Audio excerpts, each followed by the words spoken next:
Breaking right now, Meghan Markle is demanding a showdown with King Charles over her titles as she sends the suffering monarch a whole load of as-ever products, despite the fact they're not being shipped to the UK. Let me just tell you, I think he'll be avoiding that jam, that scam jam, given he produces a much better quality version of himself. But let me just take you through this because it really is particularly gross. Moaning Meghan Markle is demanding a summit meeting with cancer-stricken King Charles after learning of a palace coup to strip her and Prince Harry of their royal titles. Harry's elder brother, Prince William, wants to remove their prize Duke and Sussex honours, and 43-year-old Meghan is anxious that will torpedo her fledgling lifestyle brand as ever. This is all according to Radar Online. Markle wants to meet King Charles to receive assurances that their titles will not be removed even after the monarch's death. Now, they've actually spoken to a courtier who told them Harry and Meghan are increasingly anxious about their waning influence in America, and news that Prince William is insisting they be stripped of their royal titles has plunged them into a state of panic. Their titles represent their last vestige of support in the US, and losing them would be nothing short of disastrous. Meghan needs that royal cachet to sell her as-ever products. For Harry, such a loss would be devastating, and for Meghan it would mean more humiliation plus damage to her brand and money-making potential. The mounting pressure is weighing heavily on her, causing her immense distress. She wants to meet with the king and get some assurances from him she and Harry will be able to keep their titles after he dies.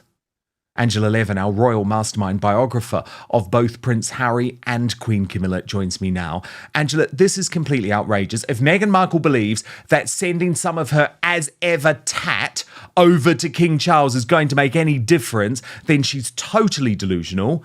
Here's the reality, Angela. King Charles and Prince William have cut all contact with Meghan and Harry for very, very good reason.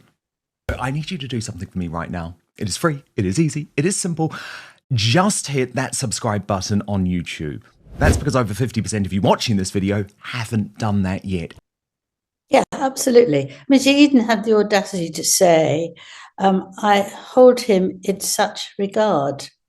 Oh, oh yes, pull the other one, as they say.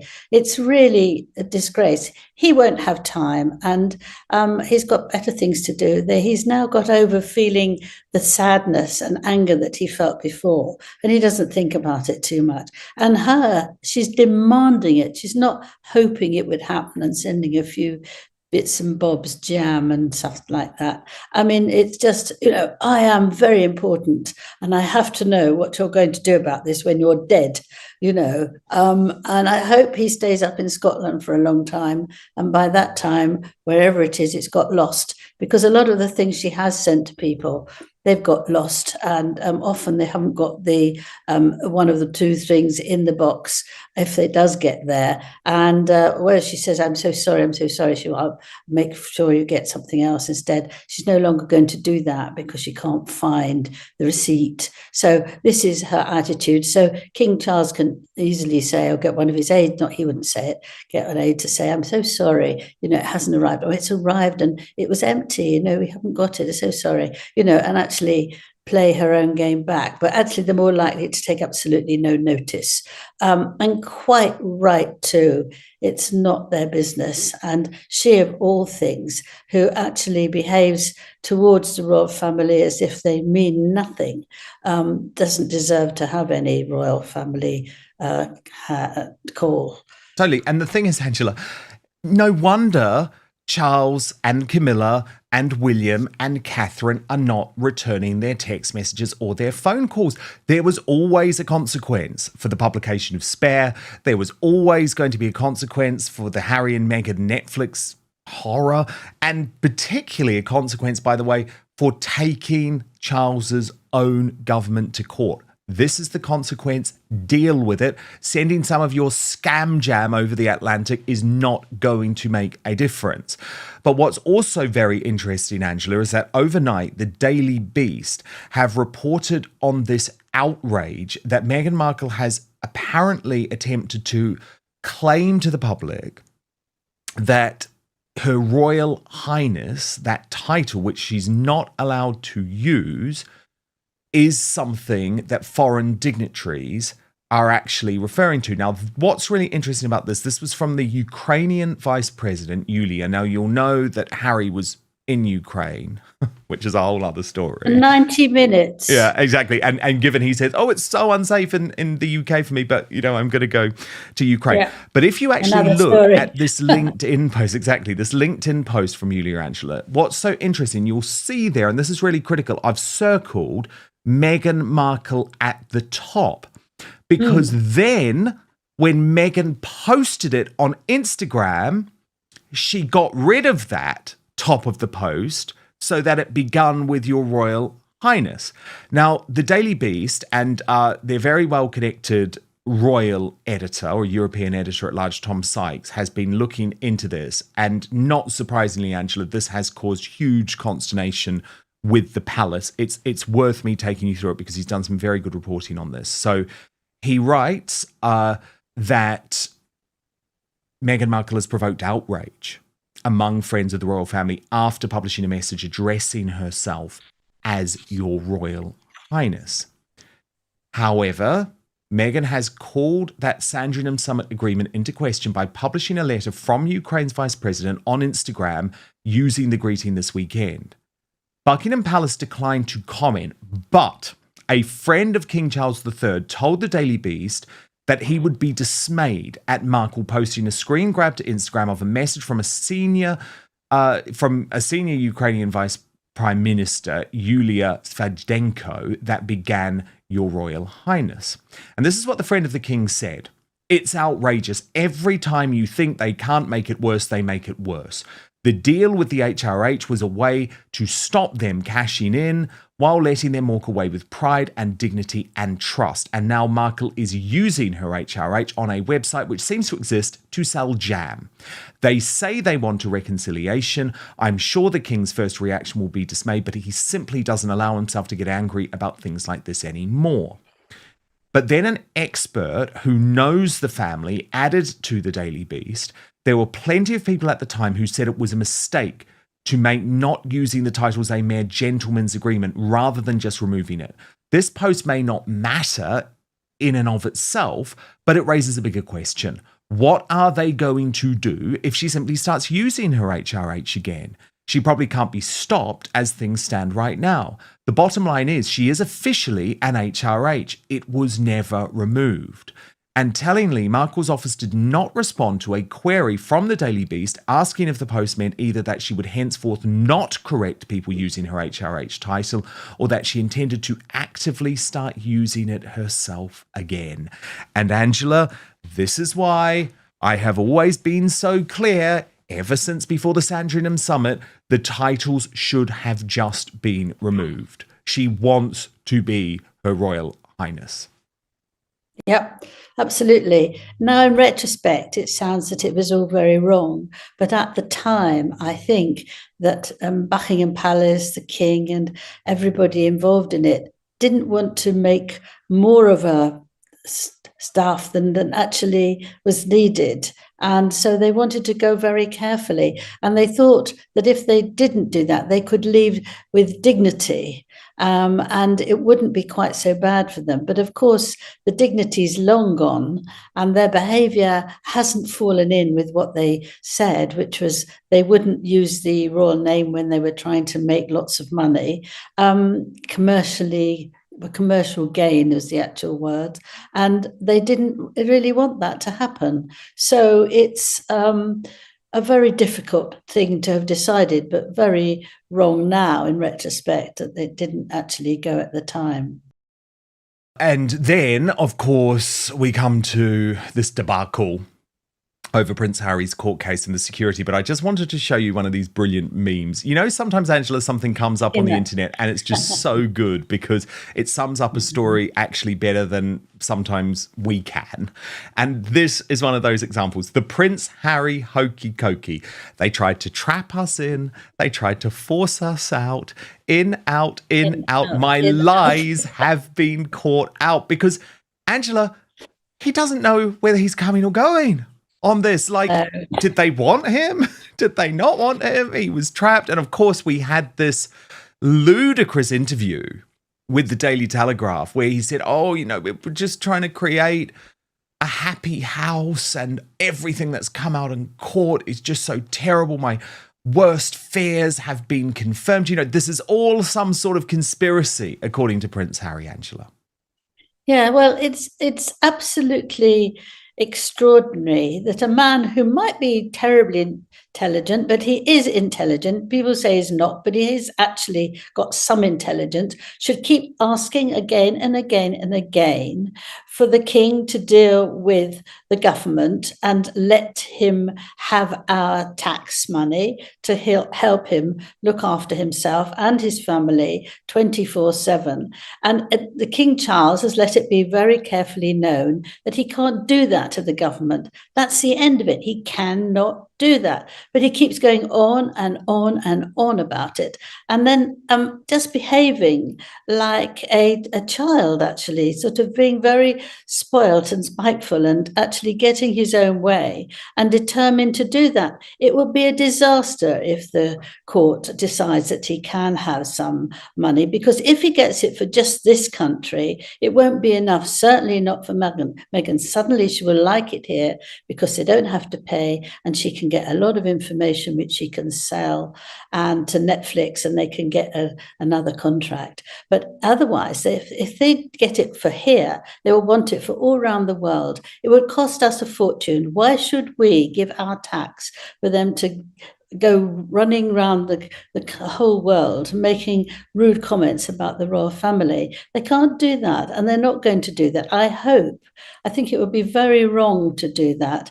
And the police are now very angry with Harry for saying that it was all done deliberately. They wanted to force them back. I don't think they want to force them back. They don't at all. They want to keep them out the way for as long as possible because they're getting worse and worse. I think they don't get more desperate, especially, and because one day she's kind to him, the next day she's not. One day she kisses him all over in public. Another day she gets rid of him for a week so that she can have space for herself. And he doesn't know where he is, but he does know that she wants that to work, and he wants to be proud that he's done it for her.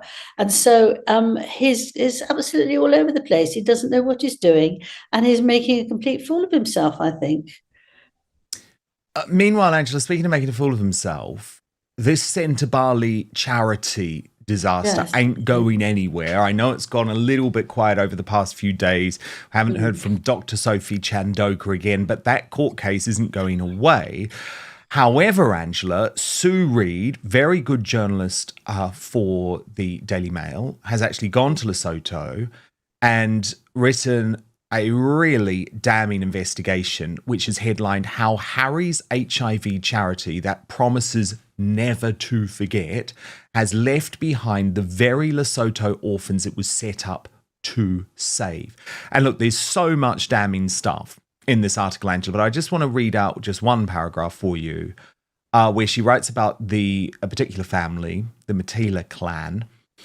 And she says, last October, the Matila clan, some with no shoes, watched in awe as smart cars swept past their shack, taking Harry to the HQ to celebrate nearly 2 decades of Centre Bali's work in Africa. Prince Harry didn't wave or stop to say hello to any of us when he drove by to the ceremony, like so told me last week as she stood on the dirt road outside her home, half a minute's walk from the charity's headquarters. I have asked his Centre Bali to give my grandchildren a few meals, even some clothing. The staff at the door have always said no. We have got nothing from them. And that's just one small anecdote, Angela, in a feature which paints a damning picture of Centre Bali. Far, far, by the way, before Dr. Sophie Chandoka came on the scene. Harry has real questions to answer here, does he not? He does, but I think all his humility and looking after people has disappeared. I think he feels he's got enough to do with himself, and he's the one that counts. So all the humanitarian side of him, which was very strong when I was with him a long time, 2018. He does, it's all evaporated because he can't deal with himself and he can't deal with Meghan, and everything's awful. So he just doesn't want to know. He's not interested. He's not putting anyone else before him. Now, I can just say this at maybe the right time with King Charles. Camilla was saying, somebody asked him when they were in Italy, will he stop working now? And she said, you'll be lucky, which is a very unqueen-like thing, but very nice. And she said, what's keeping him going is helping others. And I think that that's what keeps him going. Whereas Harry doesn't want anything to do with other people's need. If he goes somewhere, he's back very quickly. And it's just to get photographs of himself now, because he's into that too, despite saying that every time he hears a camera go, he thinks of his mother and it upsets him terribly. That's gone too. So I think all the sensitivity of his world once was very important. And now it's really all about him because he's trying to save himself. And I don't think he's doing it very well. No, I know. Now, Angela, can we speak about King Charles and Queen Camilla and this state visit to Italy? Now, you obviously know the Queen very well. You're her biographer as well as Prince Harry's. And she spoke out on this trip saying, no way is Charles going to slow down. And obviously I understand that, Angela, because he has waited his whole life for this very important role, has been struck down with incurable cancer. So I totally understand. But Angela, in that photo with the Pope, and remember the Pope has just recovered from his own near-death experience, I am concerned about how Charles is looking. And don't you think there has to be a balance? Like, we need him to be available for these big events, the state events, all of that sort of thing. Does he not need to slow down a little bit? I think actually it's a very good idea he keeps going as long as he can. I think, well, I know Camilla makes him rest a bit, but he just won't listen. And I think it's not just because he's been waiting all this time, it's because that's what he cares about. He wants to meet as many people as he can every day. He wants to talk to them. I spent a year with him. I didn't write a book, I wrote in a magazine. And he spoke to everyone. It was students. He spoke to every one of them. And he does now do that now. He likes to know what people are like, what they're feeling, catching the mood of the atmosphere. He does look pale in that picture you've just shown, but I think he would look a great deal paler if he didn't do anything. I think it would really upset him. And I know. And it's, look, I appreciate, Angela, what a fine line this is, okay? Because he is someone who, as you know, from having spent a year with him, he has a monumental work ethic. He works all hours of the day, and he's always been very focused on his health because he probably knew that given how long his grandmother lived, the Queen Mother, he knew that it was unlikely that his own mother would die young. So he would probably take the throne at an old age. But he is he's 76 and he is undergoing quite brutal treatment. So I'm not saying at all that he should be bowing out from all events. My argument, Angela, is for some of these, how do you put it, like the more minor events, give them to Sophie, the Princess of Edinburgh. Give them to potentially even Princess Eugenie and Beatrice, who are desperate to do more work. Call in Zara and Mike Tyndall, for example, who would help out. But I just think he's got to be careful not to run himself into the ground when he's undergoing this treatment. He did all the things yes, he for did. a few days. He did. No, it was a few months, wasn't it? He did take some proper time off. And Camilla knows how much he loves Scotland, and she's always encouraging him there. And he goes there, and when they're there, it's walking, it's relaxing. They might do one or two things a day, or even just one, and that sort of brings back the energy and gives him peace. And I think that's worth it. But you work incredibly hard, don't you? You work very hard. I don't think you would like to stop. No. And I get it. But all I'm saying is that he is undergoing treatment. So Yeah. Catherine returned to work in a major way once her treatment had ended.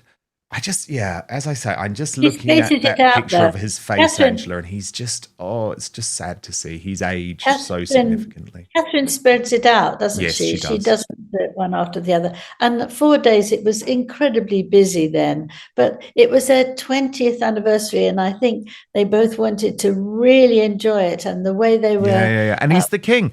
He's the king. Look, he signs up to his mother's motto, which is that the royal family has to be seen to be believed. And yes. I get that. I do get that. I think it's just a bit of a balancing act, but I think it would be, irresponsible not to mention the fact that he is still undergoing this treatment. His treatment has never ended. That. He is not in remission from cancer. He continues to have this cancer. He continues to undergo treatment. And that is obviously a very difficult thing, a sad thing for the country as well, to have a monarch who has potentially an incurable disease. The report suggests that Meghan wants a private meeting with King Charles to discuss concerns surrounding the Sussex titles. The claim is that she wants reassurance that the titles will remain secure in the future. If true, that would represent a significant shift in emphasis. For several years, Harry and Meghan have publicly argued for independence from the institution. A reported focus on titles would suggest that the royal connection remains important to their public identity and possibly to their commercial positioning. That is the key question at the heart of this story. Whether people support or oppose the Sussexes, their titles are undeniably part of their global public profile. They remain internationally recognized figures, and the royal connection continues to attract media attention. Some commentators argue that the titles are largely symbolic. Others argue that they have significant brand value. The reports specifically connect the title issue to Meghan's business ventures and public profile, although that remains media speculation rather than confirmed fact. King Charles faces a complicated situation. He is dealing with health challenges, constitutional responsibilities, and ongoing family tensions. Most royal analysts agree on one point. The king has generally tried to avoid escalating public conflict. Whether he would entertain a meeting on the specific issue of titles is impossible to know. But any such meeting would almost certainly be influenced by the broader question of rebuilding trust. The most significant issue is not the reported meeting itself. It is what the story reveals about the continuing importance of royal identity. Even after stepping away from royal duties, Harry and Meghan remain deeply connected to the institution in the public imagination. That creates an unusual situation. They are simultaneously independent public figures and members of the royal family. Managing that balance has been one of the central challenges of the post-2020 period. The reports about a requested meeting may ultimately prove exaggerated, incomplete, or entirely inaccurate. But the reaction to them tells us something important. The debate over titles, status, trust, and the future of the Sussexes is far from over. For the palace, the issue may be constitutional. For Harry and Meghan, it may be personal, symbolic, or strategic. For the public, it remains one of the most closely watched royal stories in the world. If you enjoyed this analysis, subscribe for more royal news commentary, media analysis, and in-depth discussions of the stories shaping the monarchy and the Sussexes.